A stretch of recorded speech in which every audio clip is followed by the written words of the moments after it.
before unquire anything, achọm ka unu watch this video.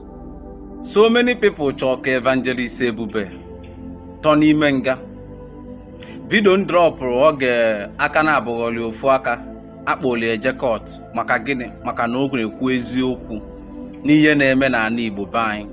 Ejem na comment bụ afọ ebe ụfọdụ ndị bụ ndị Igbo be anyị na-eje asị nya atọ ebe a.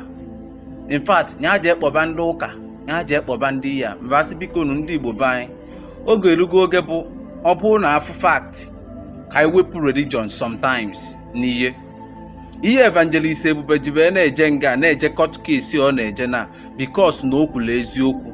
Ara achọ ka ejiri power wee mee enyi intimidate. Instead anyị nwa bụ ndị Igbo ya apụta mee gịnị stand there with the guy. Ụfọdụ ndị na-ekwu ihe ọbụla anyị eme ma ya bụrụ na eme gịnị na-endịrị ihe ahụ ọ na-ekwu fọnyanwa ka o ji ekwulie no ka ihe ndị o ji maka ekwulie ya ahụ ọ na-ekwu maka ndị Igbo.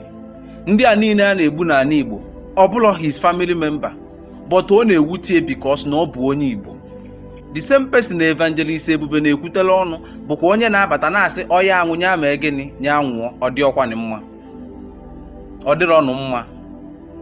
A na-egbu ndị mmadụ na ba ọnọdụ ka vidio nke m mere afta ka egbuche ndị egbu na Benue gbuo nke egburu na Enugu steeti. Ụfọdụ ndị sị m na onwekwe mgbe ụdịka ihe ajeme why na somebody from the village sendele m evidence of ndị egburu ma ndị egbupụtara anya ma ndị ewe mma slice aka nri aka ekpe. Mmadụ bata ọ na-asị si ekwuzinie a sị na ihe aja kpụrụ evangelist Ebube na ọ na-emebi gọọmenti. Ọ na-emebi gọọmenti na anyị na-afụ evidence na a na-egbu ndị mmadụ. O kwuru okwu maka ọdịmma ndị Igbo, in fact ọdịmma ndị Naijiria. Onwere onye iche nwoke nwaanyị. Instead ndị mmadụ ya support maọbụ support o wepụgodo region a n'akụkụ the moment onye ahụ godo problem ka stand there with this person na ihe ọ na-ekwu maka ọdịmma ndị be anyị. Ụfọdụ ndị na-asị ya nwụ ebe anyị anwụọ ọ dịrị ọnụ mma oyihe m chọrọ ịgwa unu.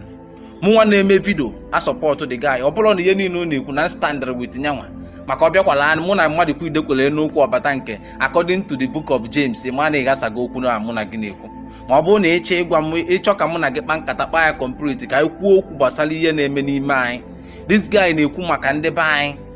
Ọ na-ekwu ka eji egbu ndị be anyị adịrọ mma ka ozu ndị mmadụ ji ada aka nri aka ekpe adịrọ mma. O nwee problem by n'ofu gọvanọ from south east kpọlụ ya na-achọ ka eweli intimidate ka amara ya ememe ya bụrụ na eme gị na-eje eri ya ka ọ ghara ikwuzi eziokwu. All this thing mere na so many people adịghị like ikwu eziokwu na Igbo. Mụnwa na-agwa gị nke bụ eziokwu. So many people efu na-ekwuchi okwu on this social media bụ afọ okwe na-etuwist they know the truth but the reason mere na ha achọrọ ikwu eziokwu a because na ọ bụrụ ya because na ndị ọ na-achọ ịnụtara ọgwụ ahụ mee gịnị they don't care. Inwekwere any problem you are on your own. Ọ dịrị ọnụ mma.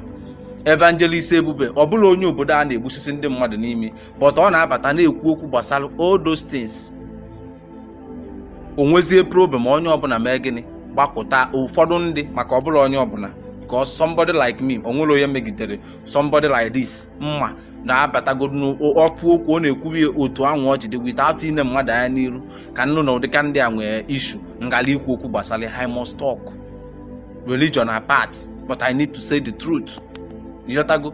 So ndị a na-abata na-asị na o kwesịrị ịnwụ ebe a o kwesịrị ịtọ ya atọ si tụọ ya nga nya akpọ ndị Zion nya akpọ ndị nka nya akpọ so person. Ọ bụrụ na onye anwụ na-asị ka ọ baa nga ọ bụrụ na ọ baa nga ahụ na emede sonsid etu onye nga ahụ mbọsị ụdị ya eme side gị ya apụtakwa na-achọ onye ya eme gịnị onye ya abịa kwuo gbasara ya ka ụmụ ụwa nụrụ mkpu akwa unu mgbe ahụ onye kwesịrị ikwe without ine mmadụ anya n'iru atụge nga. People like this bafo okwu ekwuwe ka ọ jide need to be protected. Enidiri protect enidiri gbatara ọsọ ọ bụkwala anyị because na ọ na-ekwu eziokwu concerning ihe na-eme na anaba anyị.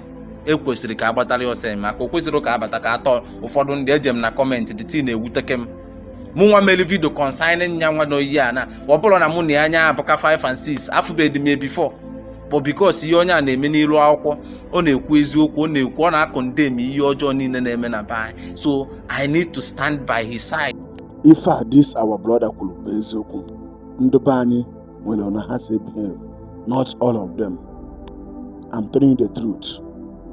After Nata today, ọ bụrụ na my state, ọ bụrụ be nna m, but because of the people ama m na nsi ebu onwe ihe mee na Igbo mgbe ọ kpọchiri eze ndị Igbo na Lagos.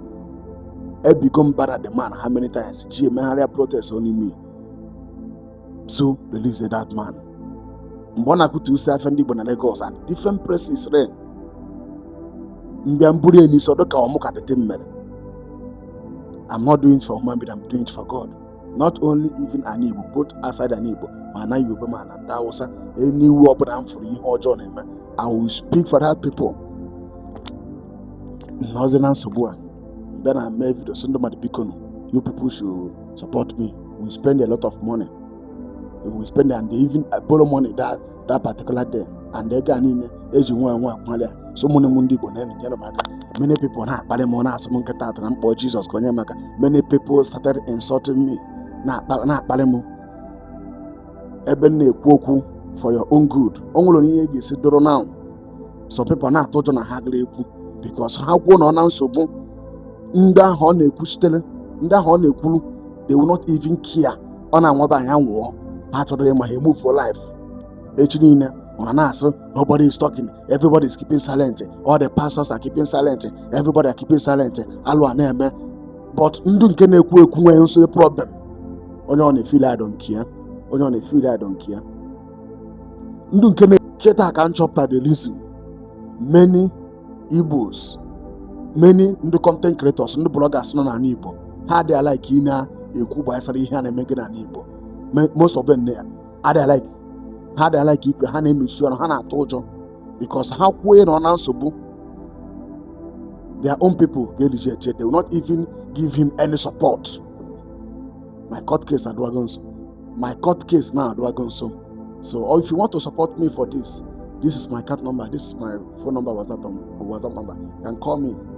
Yes, if you want to support. But all those things they make sometimes. Many bloggers, content creators, many pastors are there like Ndi Igbo. Because how cool na condemn the evil name stand there for the people. Mbonya nge problem no nansobu. Those people are there. Those people on the question of they will reject him. Onya ha na ebeza kwa n'ime cell. Ona n'ime cell na ebe akwa.